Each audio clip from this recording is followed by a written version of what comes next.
Hey Rick, it's Wade. I just thought I would show you my pedal box and kind of go over it with you. Um, the way you set these up is very important. I come in first with a tuner.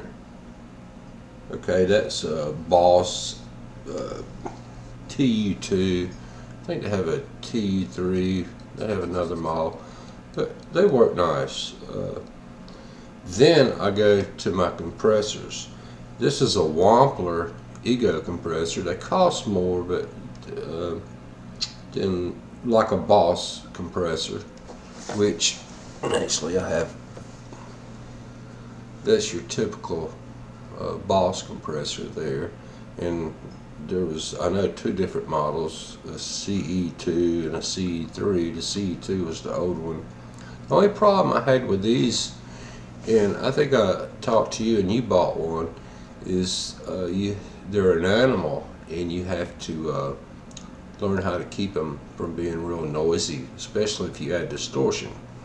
Okay, now unlike these two compressors, I can add distortion and I don't get noise. Sometimes I'll just use one or the other, or I'll change some of the settings on them.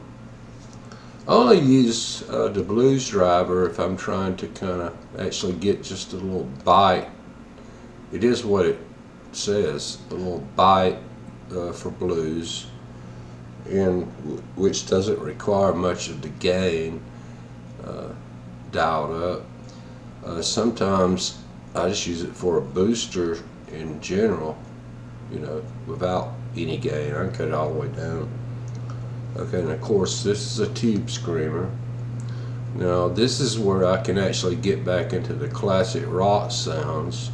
Also use it for a boost, but this is where I prefer to get my distortion sounds, because it doesn't sound like some of the new distortion sounds. Like it's been going on for a long time, many years, that they just they're not my cup of tea. I kind of like, it is what it is. The name says it all, a tube screamer. So it gives you a saturation sound of the vintage type of distortions, which that's how I can get like the Pink Floyd sounds and stuff there. And then right here is the Roland RE20, which they based this out of like it was a big box and it had tape in it. You had to keep the tapes clean, the tape heads clean, and then the tapes would break. And just like the Maestro Echoplex, that's what I used, and I loved it. But when it was working, but it was kind of a pain. So I just thought I'd show you this. And this pedal board is it's a Boss. Reading this upside down, BCB60, and this is really nice. It comes with a top case. If you go any cheaper than this right here, you're probably not going to be happy with it. Actually, I'm really outgrowing this.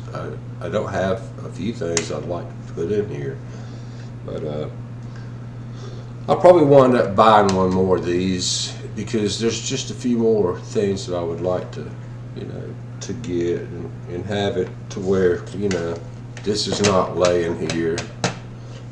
All this is fairly secure.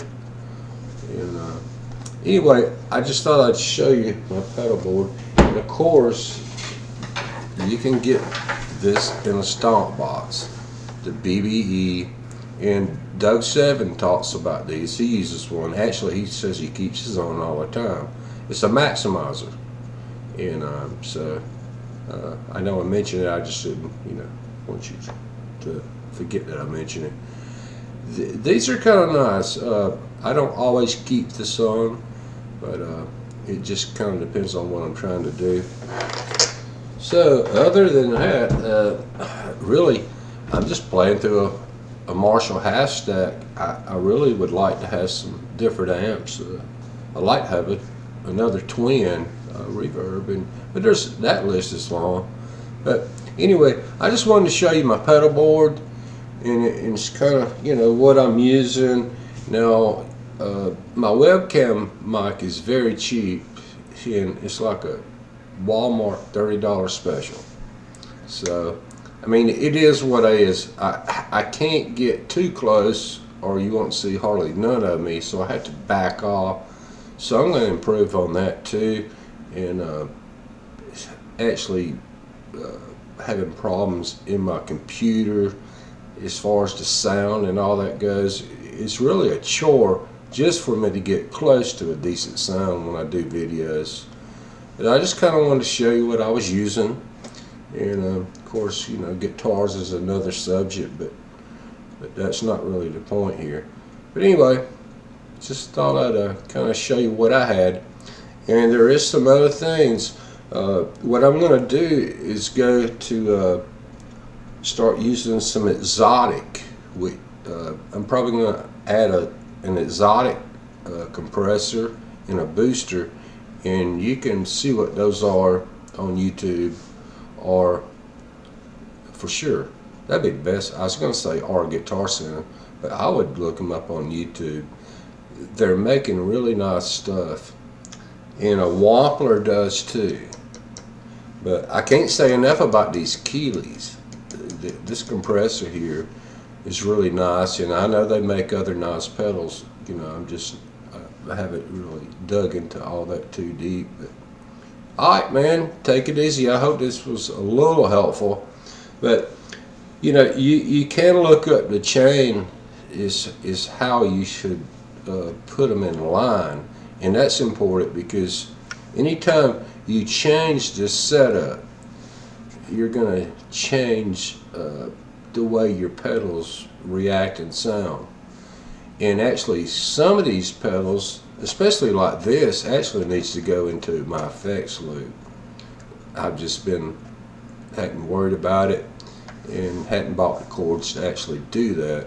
When you get into modulation, chorus, and delay and stuff like that, it actually is better to run it through your effects loop.